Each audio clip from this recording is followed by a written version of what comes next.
तो यहाँ इन्होंने एंगल एयर ग्लास के भी दिए हैं, एयर वाटर के भी दिए हैं। यहाँ इन्होंने हमें ये पूछा हुआ है कि ये जो एंगल है वाटर ग्लास इंटरफेस में, ये जो एंगल ऑफ रिफ्रैक्शन है ये कितना फॉर्म होगा। तो इस क्वेश्चन को बहुत आसान तरीका है, हमारे पास बुक में इसका सीधा फॉर्मूला भी दिया हुआ है, पर उसके लिए पहले हमें इसका रिफ्रैक्टिव इंडेक्स निकालना पड़ेगा, इसका रिफ्रैक्टिव इंडेक्स निकालना पड़ेगा, फिर इसका रिफ्रैक्टिव इंडेक्स निकालना पड़ेगा। तो यहां देखो आंसर में देखे, as per the given figure for the glass air interface, सबसे पहले ग्लास और एयर इंटरफेस में angle of incidence 60 degree, angle of refraction 35 degree. Relative refractive index of glass with respect to air, मतलब glass का refractive index air के respect में, हमने Snell's law पढ़ा है, आई होप सबने पढ़ा होगा, अब तक तो पढ़ा होना चाहिए क्योंकि कल टेस्ट है। तो जो स्नेल्स लॉ है मतलब उसका refractive index of glass with respect to air मतलब sine i upon sine r. तो यहां से हमारे पास इसका रिफ्रैक्टिव इंडेक्स आ जाएगा, यू जी ए का रिफ्रैक्टिव इंडेक्स आ गया जो है 1.51। सेम तरीके से हम स्नेल्स लॉ का इस्तेमाल करके इसका भी रिफ्रैक्टिव इंडेक्स निकाल लेंगे, मतलब refractive index of water with respect to air. पहले निकाला refractive index of glass with respect to air, फिर निकाला refractive index of water with respect to air. ये पहला, ये दूसरा, ठीक। अब हमने फिर ये फॉर्मूला बुक में भी है, एसोडा में भी है, एनसीईआरटी में भी है। एनसीईआरटी में ये फॉर्मूला 2:1 के से दिया हुआ है कि मतलब refractive index of 2 with respect to 1। मैं यहाँ आपको एक सिंपल सी चीज बताता हूँ, जैसे अब हमें यहाँ रिफ्रैक्टिव इंडेक्स निकालना है यू जी का विद रिस्पेक्ट टू वाटर। ये थोड़ा गलत हो गया,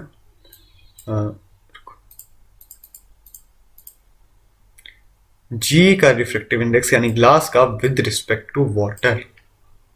अब ग्लास का refractive index with respect to water मतलब ऊपर W है नीचे G, ये मेरा है मैंने सीखा, ये ऊपर W है नीचे G, और यहाँ जो हमारे पास दिए हुए हैं यहाँ UAG है, एक ऊपर A नीचे G, जो हमने दो रिफ्रैक्टिव इंडेक्स निकाले हैं, और एक UAW है। अब हमें ये W ऊपर लाना है और G नीचे लाना है, तो इसका सिंपल सा तरीका ये बनेगा UAG अपॉन UAW, क्योंकि जब रेसिप्रोकल होगा तो A से A कट जाएगा और ये हो जाएगा UGW, मतलब refractive index of glass with respect to water, जो हमें यहां निकालना है, refractive index of glass with respect of water.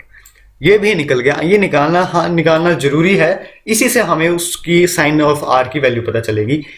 अब हमारे पास लास्ट में अगर इसका रिफ्रैक्टिव इंडेक्स आ गया तो हम इसकी जो वैल्यू है वो इस फॉर्मूले में पुट कर देंगे, sine i upon sine r में।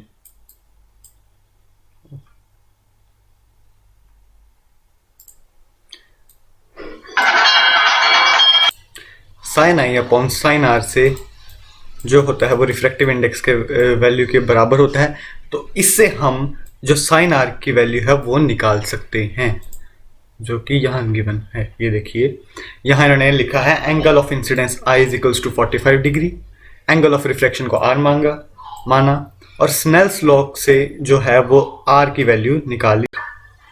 Next question, a small bulb is placed at the bottom of a tank containing water to a depth of 80 centimeter. What is the area of the surface of water through which light from the bulb can emerge out? Refractive index of water is 1.33. Consider the bulb to be a point source. तो यहाँ बोला है कि एक छोटा सा bulb है जो एक टैंक है containing water of to a depth of 80 centimeter. फिर से टैंक है जिसमें वाटर है 80 सेंटीमीटर तक। What is the area of the surface of water through which the light from the bulb can emerge out? मतलब यहाँ अगर ये बल्ब ग्लो कर रहा है तो हमें वाटर का वो सरफेस निकालना है जहाँ मतलब कितना सरफेस है, इस सरफेस एरिया है उस वाटर का जहाँ से इसकी जो लाइट है वो एमर्ज आउट हो सकती है। रिफ्रैक्टिव इंडेक्स ऑफ वाटर हमें दिया हुआ है 1.33। तो यहाँ क्वेश्चन में भी आंसर में गिवन है actual depth refractive index. The given situation is shown in the following figure. Figure देखते हैं, ये देखिए, ये लिया है उन्होंने स्मॉल साइज का बल्ब, पॉइंट सोर्स, जो मैंने मतलब क्वेश्चन में गिवन था, ये पॉइंट सोर्स ले लिया है हमने, पॉइंट सोर्स बल्ब. अब यहां से एक रे यहां निकाली है इन्होंने और एक यहां. I angle of incidence, r angle of refraction. Angle of refraction यहां 90 डिग्री लिया है इन्होंने, क्योंकि जैसे ही वो जो बल्ब है, मतलब जो बल्ब की लाइट आ रही है वो वाटर के साथ रिफ्लेक्ट करेगी और वो बिल्कुल 90 डिग्री के एंगल पे रिफ्लेक्ट हो जाएगी. Since the bulb is a point source, the emergent light can be considered as a circle of radius.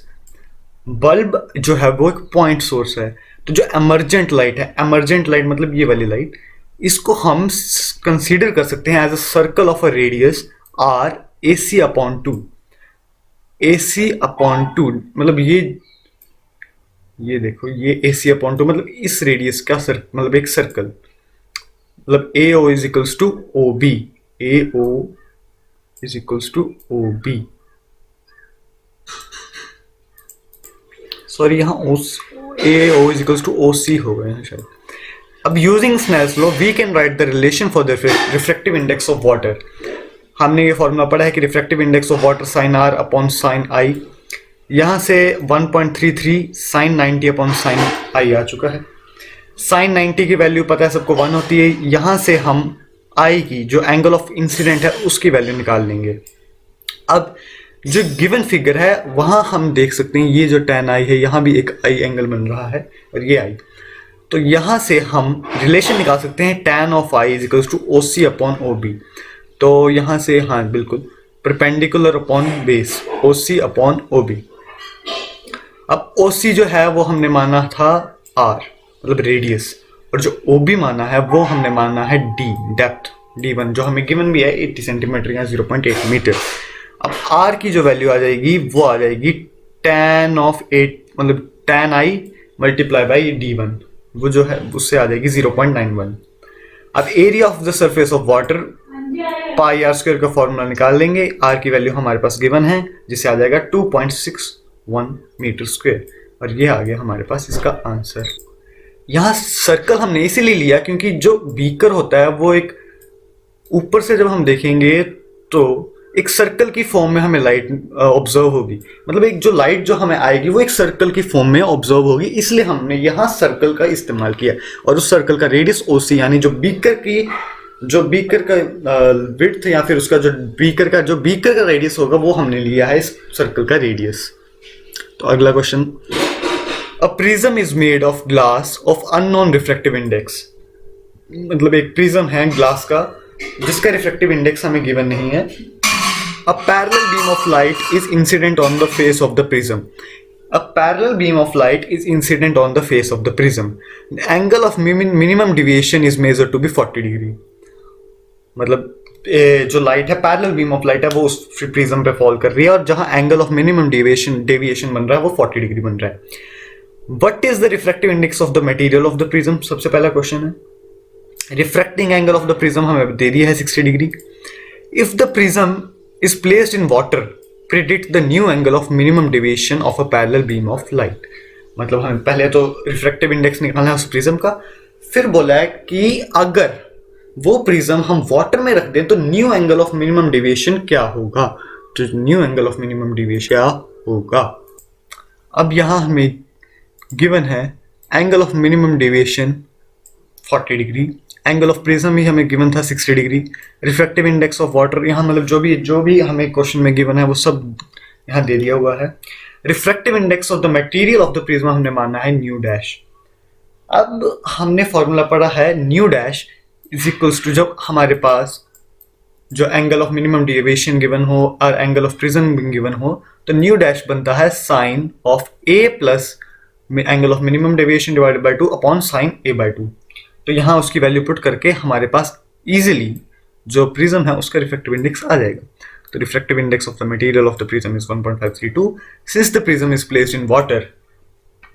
अब जो प्रिज्म है वो वाटर में प्लेस है, तो हमारे पास हमें क्वेश्चन में पूछा था कि उसका जो new angle of minimum deviation है वो क्या होगा.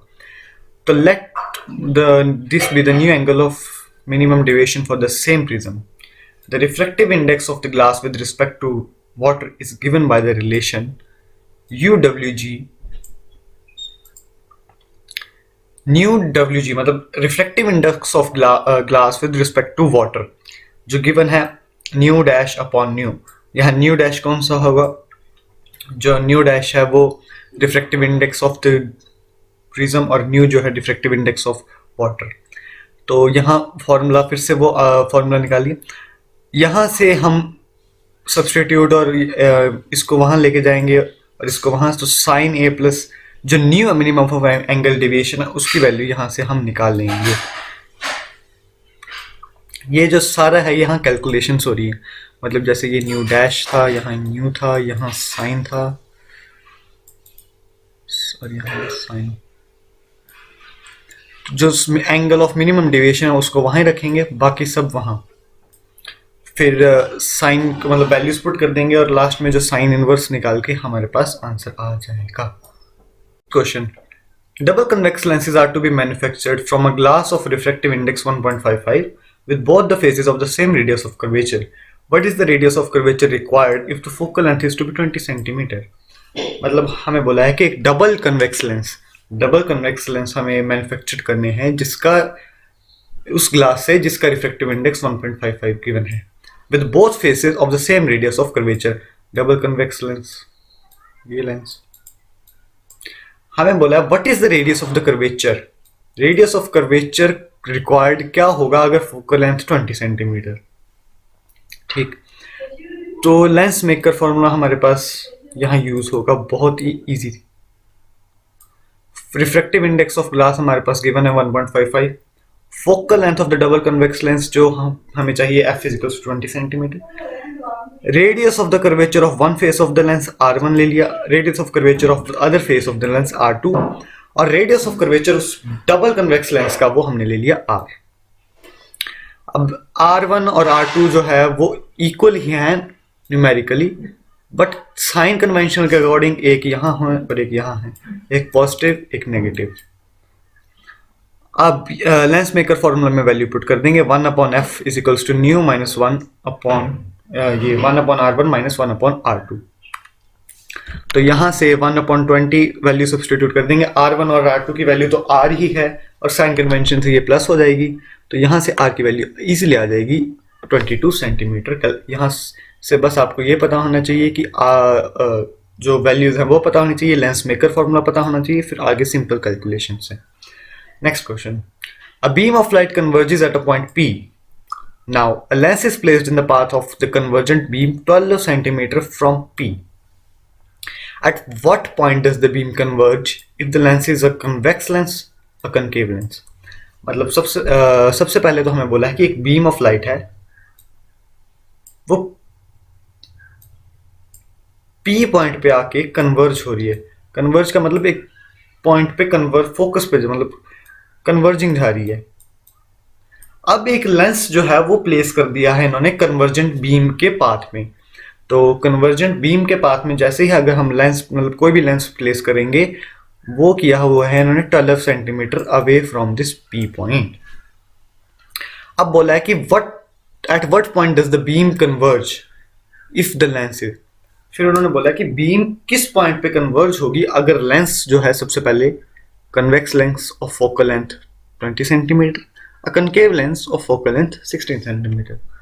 तो सबसे पहले the object is virtual in the given situation, the object is virtual and the image formed is real. Object का distance हमारे पास दिया है plus 12 centimeter. Focal length of the convex lens दी है 20 centimeter और image distance हमें माना है v. तो according to lens formula हमने पढ़ा है 1/v is equals to 1/v minus 1/u is equals to 1/f। तो यहाँ से v की वैल्यू इजिली आ जाएगी। Hence the image is formed 7.5 centimeter away from the lens towards its right। मतलब यहाँ जो इमेज फॉर्म होगी वो होगी राइट में, मतलब उसके behind the lens 7.5 centimetre away from the lens. दूसरा केस था कॉन्केव लेंस का, जहाँ focal length -16 centimetre, image distance v, फिर से लेंस फॉर्मूला निकालेंगे 1/v minus 1/u equals to f, और यहाँ से आ जाएगी v की value 48 centimetre. Image is found 48 centimetre away from the lens. ये तो सिंपल क्वेश्चन था, एक